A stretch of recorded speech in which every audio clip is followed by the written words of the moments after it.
Good afternoon. Ato, maganda din to eh. Pwede rin tong magamit. Um, 1 minute, right? And then, tingnan nyo tong mga key na kailangan nating malaman. Etong cell, right? Of course. So that means ang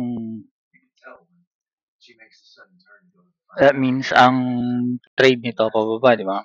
Short. And then ito yung bottom, right? And then went up, nagkaroon kayo ng buy. And then ito yung resistance niya. So, meron na kayong 2 points. Ang kailangan niyang, kung gusto mong tumaas yan, kailangan i-break niya yung resistance. Kung gusto mong bumayan, kailangan i-break niya tong support. So, right here, binrek niya yung support. So, ito yung entry mo, bale. Right? Kung drawingan natin yan, it was, nandito ka,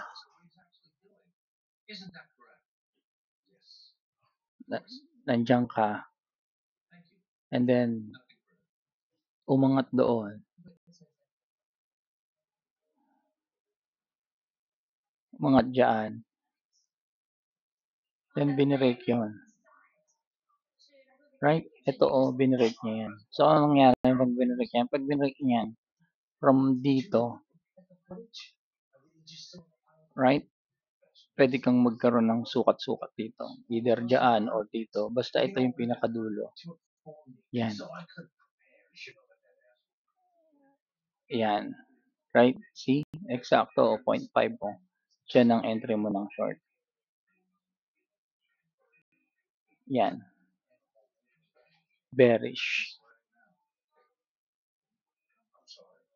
Yan. Di ba? And then, meron kang confirmation dito. Meron ka rin confirmation doon. So, hopefully, ito, didiretso.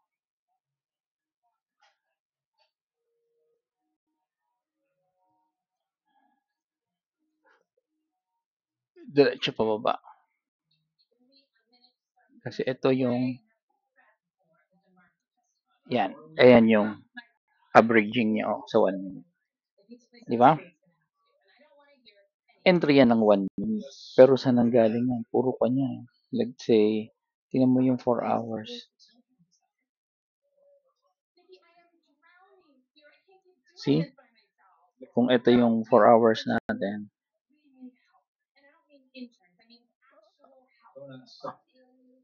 Yan, oh.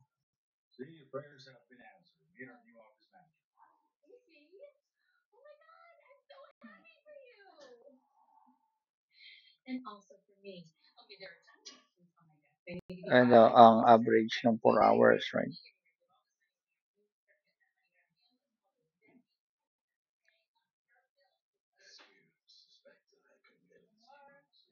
Yan. See? So, yan ang pwede nyong magamit. 1 minute entry yan. Pwede nyo rin gamitin yun katulad nung pinakita ko na yan tayo kung paano gamitin yun. Right, eto, kung gagamitin mo yung ito, gagamitin mo yan.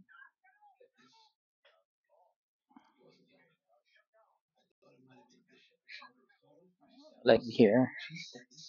So, boolean. Let's see. And then, ito yung unang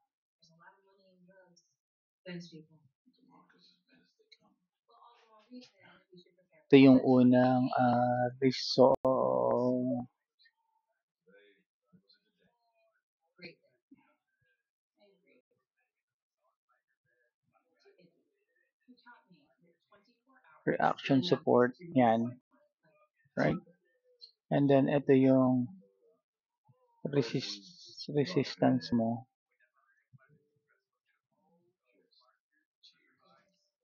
Then, ito, binrake niya.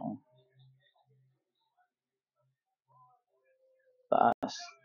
Pero, 1 minute yan. Mas magandang gawin ko sa higher time frame. Para malaki ang kita mo. Kasi ito yun. Lahat yan, ito yung ayan yung pinaka-resistance mo. Ito bali ang support mo. Tapos inaantay mo ma-break alin man sa dalawa, which is dito.